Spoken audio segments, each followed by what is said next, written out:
Welcome to Inside the Spec. We are the podcast that bridges the gap between building product manufacturers and the architects who specify them.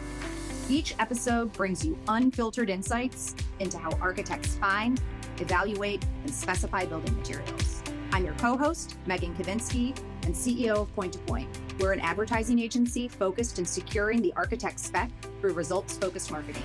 And I'm joined by my co-host, Vardhan Mehta, a second-gen architect and founder of AceLab. AceLab is an AI-driven product selection platform that brings architects and manufacturers together early in the design process. Whether you're a manufacturer looking to better serve the architectural community or a supplier seeking to understand the evolving needs of design professionals, Inside the Spec delivers actionable intelligence straight from the source. Inside the Spec, because understanding how architects think is the first step to becoming the architect standard. Hi, everybody, and welcome to Inside the Spec. I'm your host, Megan Kavinsky. I'm the CEO of Point to Point. We are an advertising agency that helps building product manufacturers secure the architect's spec through results-focused marketing. And today, I am joined by Vardhan Mehta. He is the CEO of AceLab, the product selection platform that helps you early in the process between architects and manufacturers. And today, we are joined by the fabulous Alex Nelson. Welcome, Alex. We're thrilled to have you here. Thank you. Quick introduction of Alex. She is fascinating. She's the research and development lead on the design technology team at DLR Group. And I'm going to let her explain this more as we sort of get into how did she get into the industry, because she has degrees in both computer science and architecture. So she's really developing strategies and prototypes of technologies that improve the way design professionals work. And so it makes her really uniquely suited to be able to talk about the topic today, digital bridges, because she's got both sides of the equation in spades. So it's going to be a really interesting discussion. She's also a strategic advisor to AceLab and has just a great understanding of all the tooling and technology that's out there. So we know the future is digital, but what does that really mean? So we're here today to cut through all the buzzwords and all the tooling that's out there to really talk about what's going to happen going forward from a technology perspective that can help reshape architect manufacturer ways and in human ways, not just AI ways, but in human ways as well, So thanks, Alex, for joining us. So Alex, our first question is always like, why did you want to become an architect? And you did want to become an architect, but then you took an alternative path, so can you take us through why you wanted to become an architect and how you got to where you are? Because it's so interesting. Yeah, thank you, Megan. My parents have always been involved in real estate and development. So growing up, it's just something we were always talking about. And my grandfather was the mayor of our town where I grew up, Huntington, West Virginia. So we were also always talking about how can we improve our beautiful city.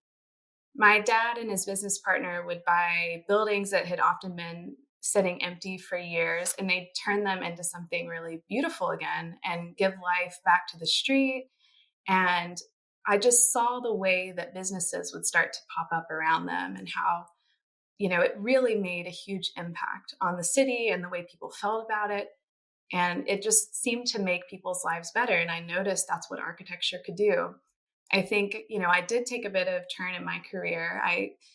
I got my undergrad in architecture and I loved studying it. But when I got out in practice, I think I decided to kind of go back to school because the impact that I wanted to make, I felt like I could have a bigger role in making that impact if I started to really have more say on how we were evolving the way people worked in design. So how do we really start to move through that process of design with better tools and allowing access to key data and building analytics? And all of that came down to technology that we were using every day.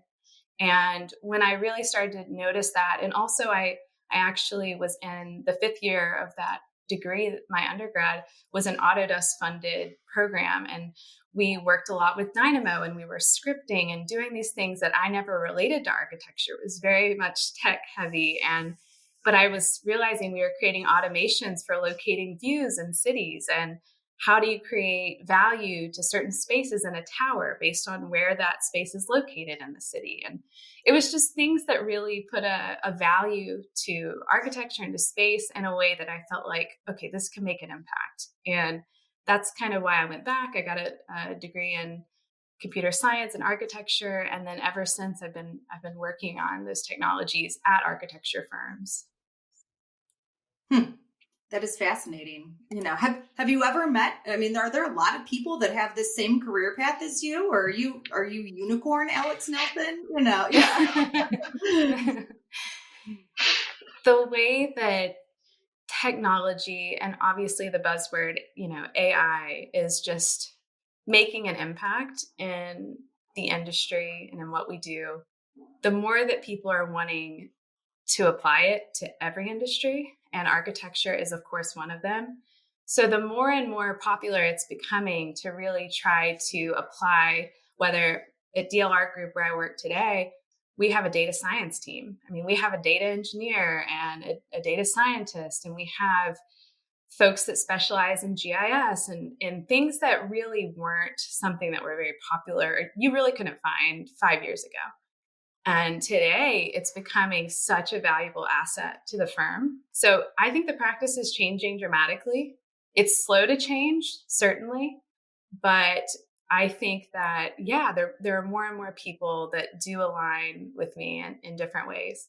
I guess just to add on to that, I did have to move, though I lived in New York City for a little while, because at the time when I graduated, there was no role in Charlotte, North Carolina that I could find where I was living. So I was like, I'm going to have to move to get a job. And so I lived in New York City for that very reason, because it was hard to find a job in that role at the time. You're saying it doesn't change quickly, but 5 years is a relatively short amount of time, right? And you're seeing those changes happen right in front of you. And I don't think it's going to slow down, right? So what tools are you using? What are your day-to-day go-tos? What's making your life easier? What's making your life more difficult? Like, where are there headaches, and where are you finding opportunity? Yeah, ChatGPT becomes one of the most used tools that I use. It is a great tool for digesting text and being able to give you really great summarizations of it, but also locating differences. And just this past week, somebody came to me and was like, I really want to compare these specifications between all of these different specs that we have, and they're like thousands of pages long or something like that. And like, how do I do this? And I was like, have we tried ChatGPT yet? And of course, a big setback with ChatGPT is you want to keep your data very private. And that's something we always toggle with, something we're really trying to handle and take control of in practice. But it's so useful, and you can't deny it. We have been building out our own internal GPT to use at the firm so that we can start to leverage it more, which is great. But also there's certain data like specs that really isn't very private, and I think the way that people can leverage it to do more and more useful things, so it's great. And I certainly use it to code. I use it to build prototypes of tools that I'm trying to work on, and I use it for everything. Yeah, so I think that's really the main one that I use today. On that, Alex, like you mentioned ChatGPT, of course, I think and also, as you mentioned, across every industry, we're trying to find new use cases for how this can either add efficiency, take away administrative work, reduce headaches, and so on. What are some use cases for AI, or more specifically ChatGPT, that you've seen for like the practicing architects that you support and your team supports at the firm? So that one is hard, because ChatGPT, it's good for things like helping you to come up with an email, or helping you to write out and make notes and create an agenda for something. But we have to be, like I said, so careful about what we're supplying it with, what information we're telling it. So internally, it's a struggle. And I think for our design teams, that's why we felt so compelled to make our own internal tool, because people really want to do what they want to do is they want to say, hey, what other clients have actually used this building product? When we talk about building products, or what clients have been located in, let's say, the state of Florida. And these are some of the criteria we know. What details is that product, or what details is that building actually using? And how do we start to evaluate costs and things like that? I mean, we can start to find some really interesting data that our staff wants to know, but it can only happen through our own internal GPT. And I think some of those questions, and even access to tools we have way too many tools, and every designer feels overwhelmed by it. So we have set up a thing to locate tools. We have a lot of add-ins, but people don't know we have them. That's always been a struggle. So we can say, somebody can ask the GPT, hey, I want to lay out and add a bunch of views to this sheet. Can you help me do it? And it will automatically start to fill in some of that information, and it will point them to a button that takes them to that tool without having to locate it within the Revit ribbon and things like that. So it's really a shortcut and a quick way to answer things that can be really timely to get answers to. That's awesome. It sounds like your team is like trying to give every single architect at the firm like their own intern, but the intern is not useless. Like the intern is already trained on all the knowledge, all the expertise of your firm, and like they can like provide a shortcut to all these things, which like easily slow down an architecture firm with like just the sheer amount of data that we generally use. Absolutely. So we talked about tools which you're excited about. What are some types of tools that you still feel like, the architects at your firm are like bogged down with, related to design, related to specifications, where you really feel like as an industry, there's like need for innovation? Tools where there's a need for innovation, I think oftentimes tools do too small of a job, and we have to layer them next to one another. And again, they just become an overwhelming thing. I think we need to start seeing more of tools that bridge the gaps and start to help streamline a process. Often tools are so siloed and they really don't want to speak to other parts of the workflow. And it's a missed opportunity. I think that these folks that are in the tech industry that are building new technologies really need to think about ways to collaborate with one another. And I think it's going to create a much more powerful outcome, not only for those companies, but especially for the buildings that people are building. If we want to do analytics, but we don't have access and information about the data and the model that's useful to those analytics, then, you're really missing out on the key element. And oftentimes they are very much separated. Mm-hmm. Yeah, makes a lot of sense. Now, I think like at this point, I saw a stat, I believe last week, that almost 90% of architecture design firms at this time in the US are using some form of BIM tool. I would imagine that's like heavily integrated in your practice as well. And, our audience being heavily from like the building product manufacturing world, of course, like do their best to provide those BIM objects that they create and are hosted on their own website, on other platforms for the architecture firms. What's like your sense from either your own experience on the design technology side or from architects at your firm? Are those BIM objects like actually helping the project teams, or is that just like clogging up the library or just slowing down the files themselves?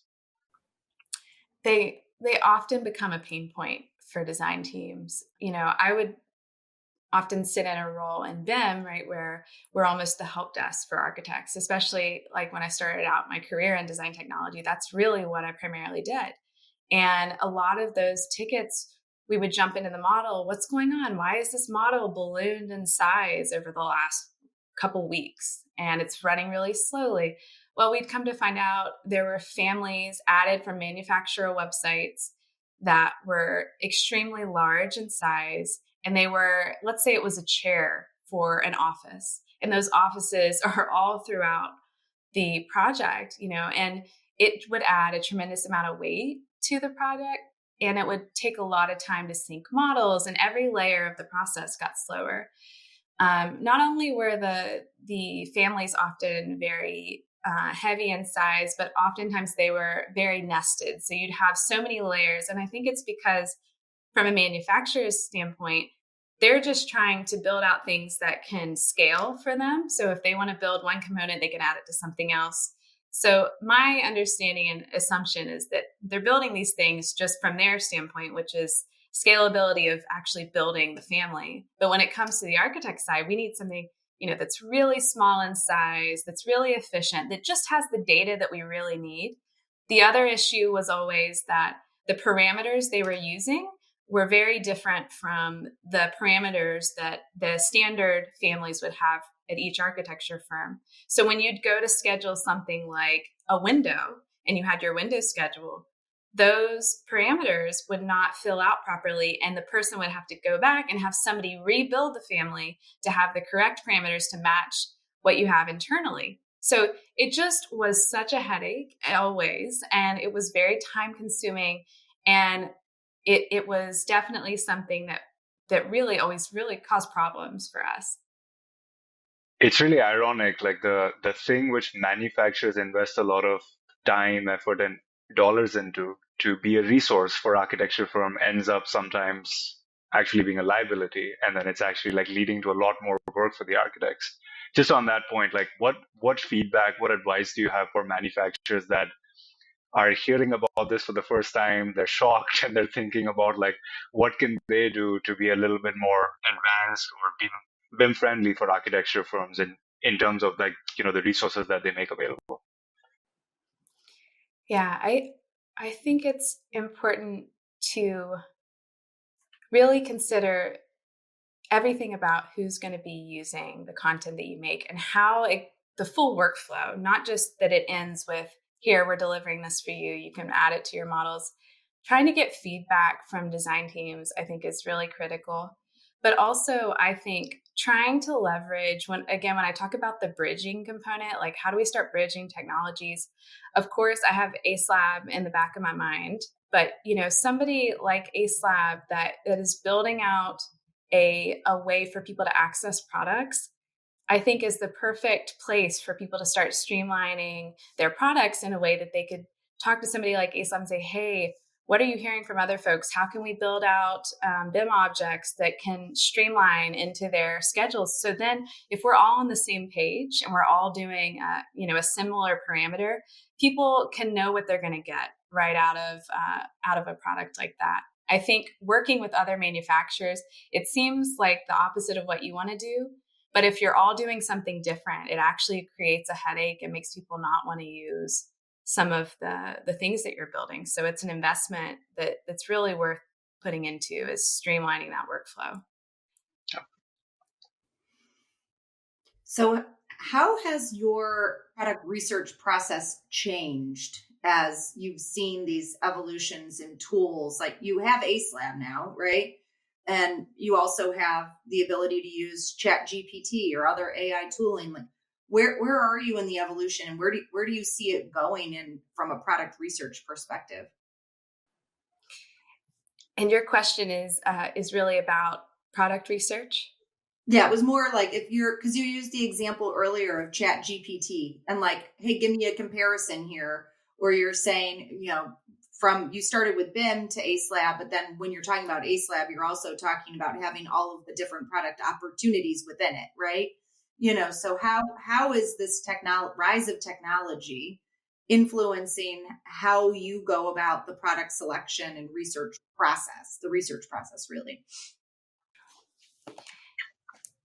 Yeah, that's a good question. I would say there's been several folks over the years that try to jump into the product space, but often they're just, again, trying to tackle one side of it, whether it is, we're just going to do specialty furniture, or we're just going to do materials, like something like the different materials you would put into a rendering platform. I think where technology is today is in a place where there is always a yearning for a one-stop shop, something that really completes the ecosystem that starts to address all of the major concerns and moreover starts to help with the documentation that you need to deliver at the end of the day to somebody who's going to construct and order products and do all of those important parts of the business, because documentation over time is going to be automated. Certain companies already do it for houses, for example. There's companies that you can design a home on their platform and you can press a few buttons after you've described how many bedrooms you want and size of certain things and certain elements, and it will generate a house plan and all of the things you would need to construct the house. So houses are a smaller scale thing. It's a little bit easier to tackle, and that's the first thing that really you're starting to see a big change in. I think it's definitely going to evolve over the next 5 years to other typologies. And I do think, though, when I talk about all this, it's to say documentation, that side of it is so critical and what people are yearning for, because they want to be able to not have to do that. It's a very time-consuming effort.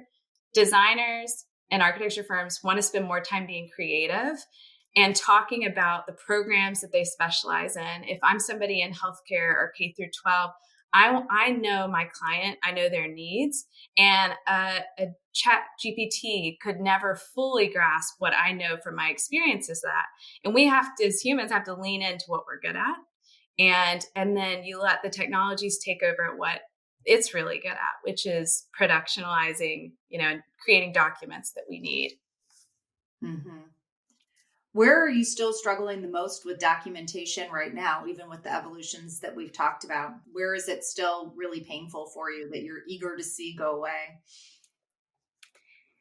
Two things continue to come up, which is a research and a use of details that we've used in the past, making sure that those details that fit into a project are current in terms of like code and in terms of just relevance to that region. I think we have a lot of details we use. Of course, a lot of them are standard, and then some of them are more nuanced and niche to the project. People take a lot of time looking for and organizing details. That's a really big one I hear more and more about. And it's hard one to tackle because there's a lot of layers to details and the annotations are key. The other one is specifications. And it can be very tedious, very time consuming. Folks get overwhelmed and start hiring outside of architecture firms to get people that are good at doing it and can do it much faster because they don't want to spend any more time or money trying to do it.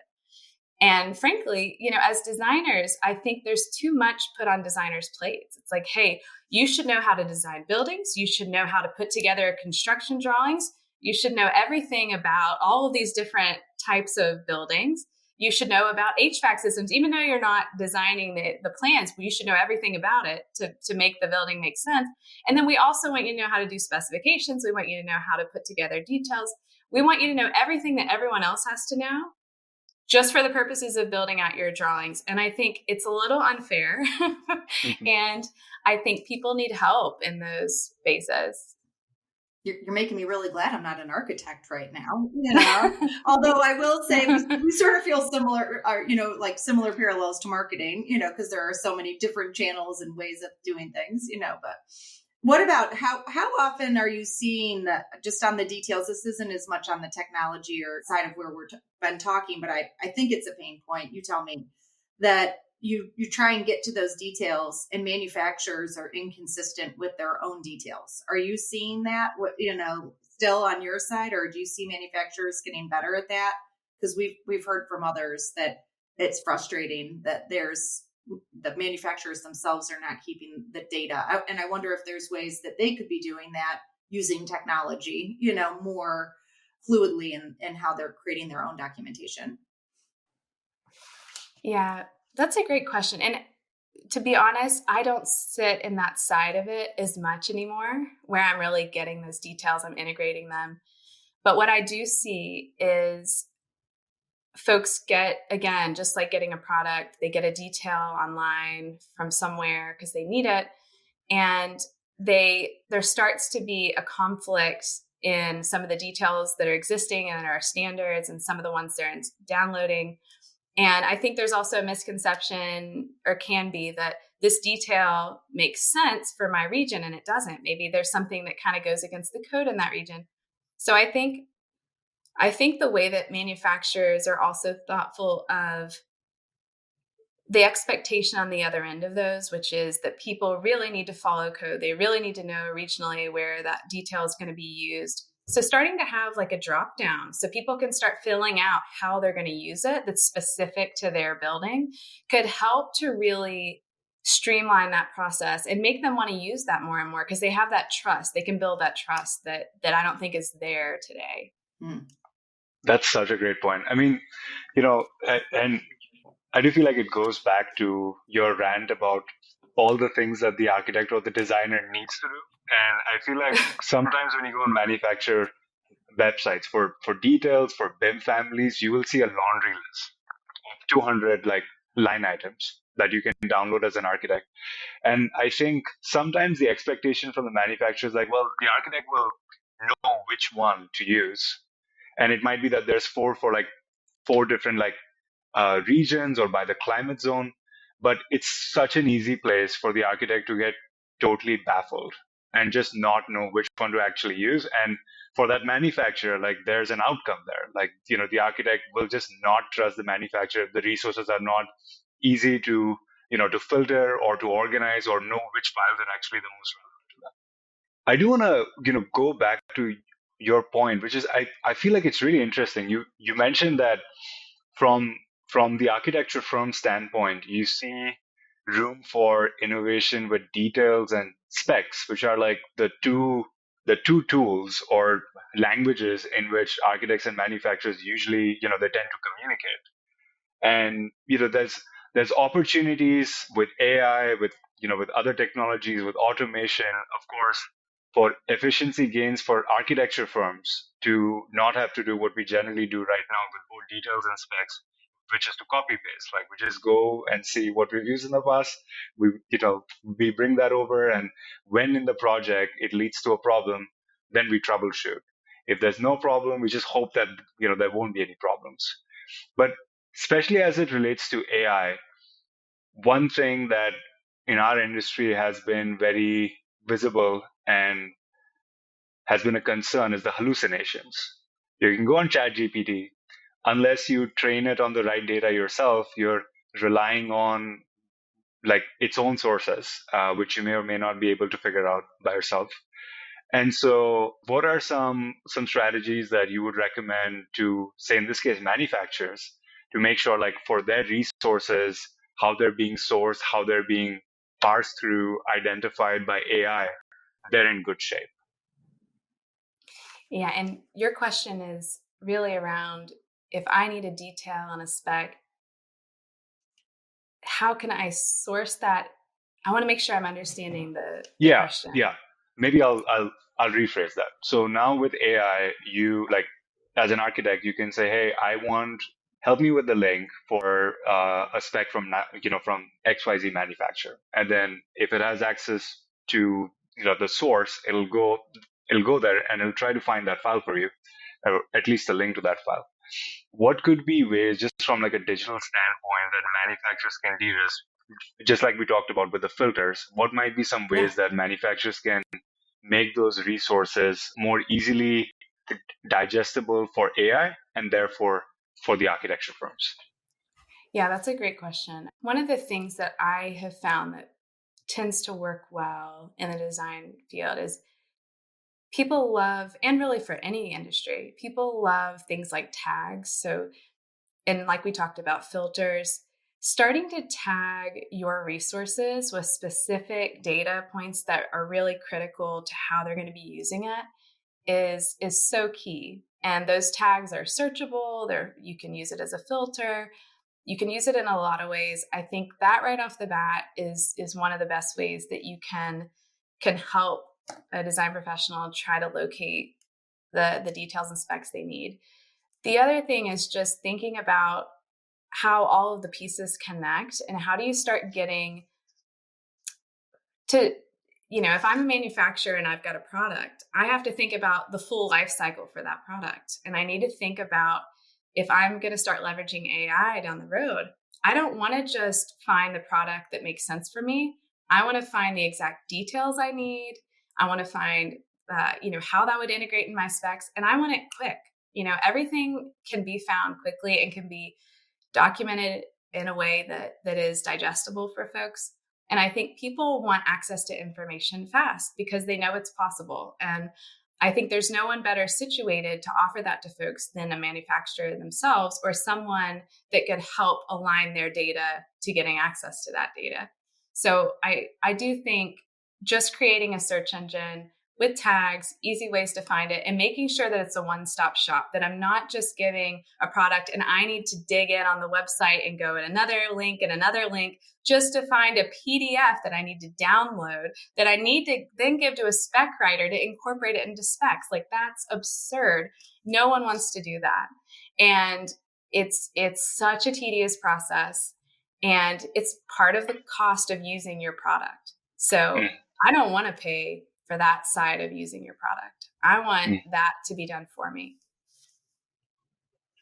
That's a great point.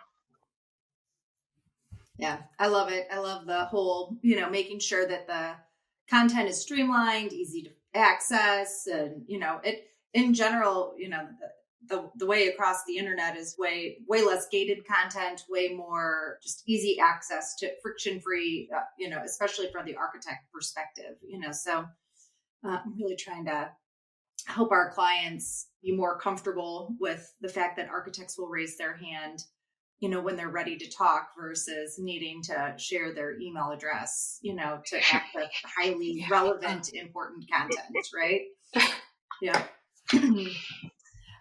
So is there a time that you can think of where digital tooling just really saved a project? Like, it either found an inaccuracy for you, or it helped you source a product that you wouldn't have found otherwise, that was critical to the overall design? What are some more tangible ways that you can explain how technology is helping you and your team as a whole win? I'm trying to think about a specific technology that I could name, but certainly one that has helped us, that's just kind of an everyday use thing for us, is Clarity. Clarity is connected to our BIM 360 portal, basically, and it has access to all of our projects. And we can set it to automatically print to PDF anything we want, full documentation sets. We can set automations that can trigger an email when something happens in a model. We can use it in a host of different ways. We can use it to run Dynamo scripts that help to clean up a model and clean up families within that model. It doesn't help us necessarily define products, which was one of the points of your question, but it definitely helps us in our day-to-day workflow, and it's something that we use a lot. PyRevit is a really popular one as well.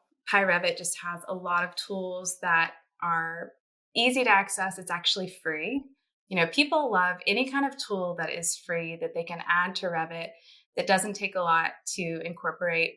I think what's great about it is because it's free, people can start to leverage it throughout different firms. And I think some of the tools they have, such as like hatch pattern making so that they can make custom materials. I think one of the issues when we talk about materials is, you'll get a product, but again, a missing link to that is the material is often not created for you to use. And we have to go and make custom ones. So there are tools out there that I think we use the most that help, again, to just bridge the gap of what's missing in some of the external tools, things that allow us to create the hatch patterns quickly. And the things that are cheaper are the ones that we use the most. I also think things that are web-based have been something that we've incorporated more and more, because it takes a lot to the tools that we have to continue to update on a regular basis can be, again, a big overhead cost to the firm. And I think the things that are online that allow us to search for the content we need and that are just easy to access are the ones that we use the most. So I don't know, and maybe you have additional questions because I know yours was really, it may have been to something else, but those are the ones we really use a lot. Yeah, no, actually, I took a note just right now to share with my team about what you were saying about the Pi Revit technology. And heard of it before. And we help a lot of our clients create more of those like step repeat patterns for like wood or textile, and that's frequently a way that we find they can differentiate is having those things more readily available versus forcing you to create them. But maybe there's a way my team could be doing it. It's not super time consuming to begin with, but a way they could be doing it, even faster. So that's great. Yeah. So Alex, let's say all the architectural firms in the US have chosen you as the spokesperson to communicate their demands with every single manufacturer in the US for one tool that the industry really wants from every single manufacturer, and all the manufacturers have agreed. Anything Alex says, we will all invest our R&D IT dollars into it. What is that one tool that, from the slew of things that an architect or designer expects from manufacturers, like what would be that one tool that you feel like is desperately needed? Yeah, I would love if they would do that. That would be fantastic. First of all. And it doesn't have to be me. It can be anybody. But the big thing there is there's one person calling the shots, and we can start to streamline these processes so people know what to expect.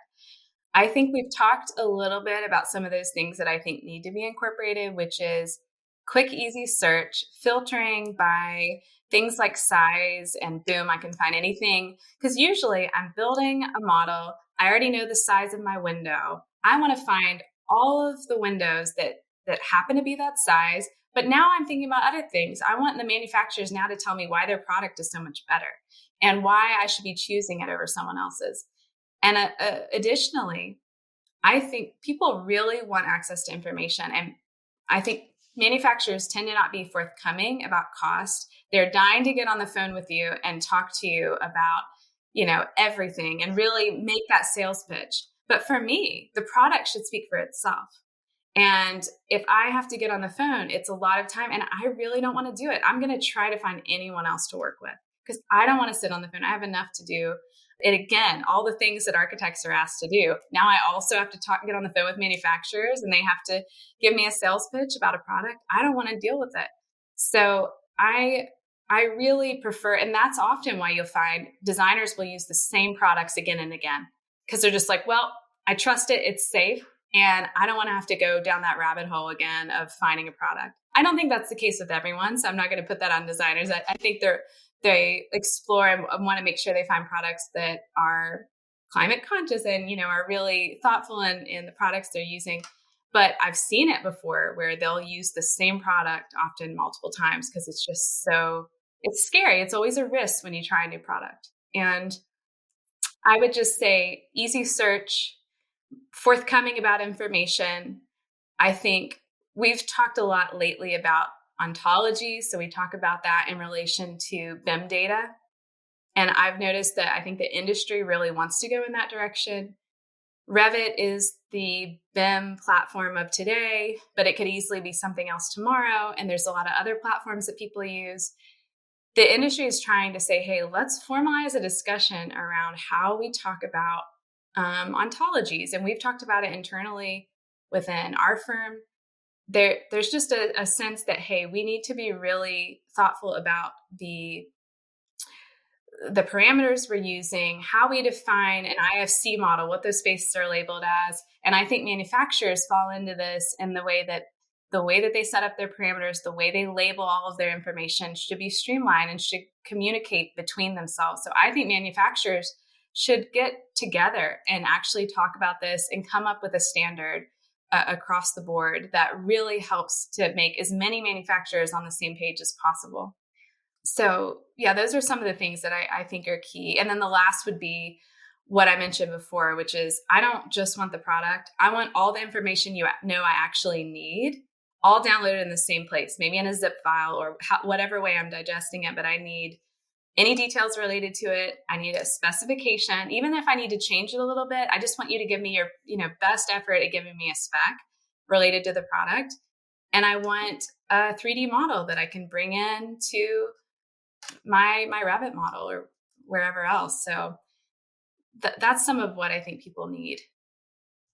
So Alex, I didn't go to architecture school. I don't have computer science. I went to business school. So I had to Google the word ontology. I did take Latin, but I couldn't figure it out on my own. And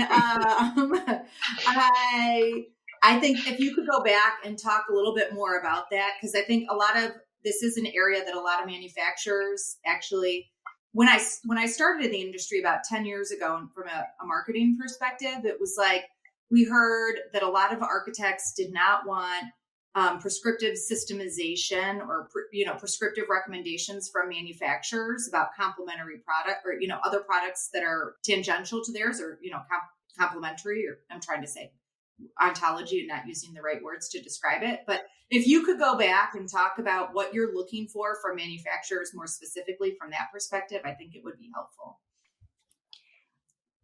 I think when there are a lot of platforms that designers use, like I mentioned, and one of the goals is how do we create a standardization for how we label and how we define everything in our BIM model ecosystem that we carry through no matter what new platform comes up. We all rely, and the IFC model is the best way to kind of like describe that, which IFC's models can be open in Rhino, they can be open in SketchUp, they can be open in Revit. And the IFC model is just a text file with, the organization that it talks about. It may define a room, it may define the walls and their location and the start point and the end point. It's all just a series of data, and it defines what is in that BIM model and the points of location if I wanted to rebuild it, if I was going to bring it into a 3D model platform. And it's something that can be digested by any platform. And so it becomes really the unifier. And I think manufacturers need to find a way to identify themselves as a way to standardize the industry and to standardize what they do and create a system for defining what a product is, what could be in a product, what definitions do we need to give to it. And of course, if it needs to be added to over time, it can. But there's no one person or one streamlined way to do that. Everyone has their own system for doing that. And that's the same reason when we bring in the 3D model from one manufacturer, it's labeled so differently from another.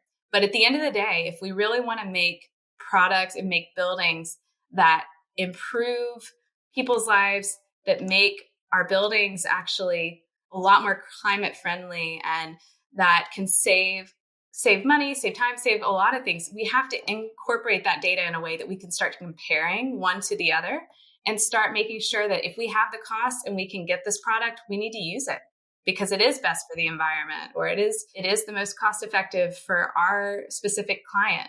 And it may not be your product today. I know it's scary to put costs out, but that may be that client is what they need, but the next client may use yours. And I think being more forthcoming and keeping that alignment so people can do a true comparison is so critical. Mm-hmm. Would it be fair to say that you're demanding from every manufacturer that they abide by a common framework? So let's say there's 3 window manufacturers. They're not using their creative freedom to set the parameters. And, one says this is depth. The other one calls the same dimension height. And then the architect is trying to figure out, is it depth or is it height? Exactly. Which one is actually being incorporated example. In the model? Yeah. That's interesting. And also makes a lot of sense. Mm-hmm. And I can also see where manufacturers would totally buck against that because their way of doing it is what differentiates them. Or, we have a client that's in the rain screen category, and what is a rain screen and how do you define it? And just that alone, could lead to, I don't know, congressional hearings, so so I think your points about what it would do for design and focusing on the right things and making the comparison and the product selection 100%, Alex, I agree, make everything easier, more transparent. And you could really be focusing on what's going to make the biggest impact. But I can see where it would be very challenging to get the industry to want to take that on, right? Yeah, a lot of headwinds. Certainly. Yeah. So, well, thank you. That was fascinating. You did a great job taking us through the future of design, and where we are now and where we're going. So, sort of where we're going. Where have you been going? What is the best building? What's your favorite building that you've ever visited, and why? My favorite building that I've ever visited was in Charleston, West Virginia, about 45 minutes from my hometown. It's called Topper Rock, and it was designed by the late architect Henry Eldon. It was built on top of a kind of a cliff, and it was very rocky, and the typology is really interesting. And instead of trying to level the land and build his house and architecture studio, which is one and the same, he actually just built around it. And the rocky kind of cliffside and topography, as well as a big tree, went through and was exposed inside in the architecture studio. And it was just a mostly glass house, and it was one of the coolest places I've been. My grandfather took me there, and it was just the way that integrated with the existing landscape, I think was really, really special. And there was a path, kind of a deck that went all around the exterior of it as well, that walked around the building. So it was such a mesh between exterior and interior. It was hard to differentiate where you were. Are you outside or inside? And it was a really special space. Is this open to the public, or this was something that your grandfather was able to get you into?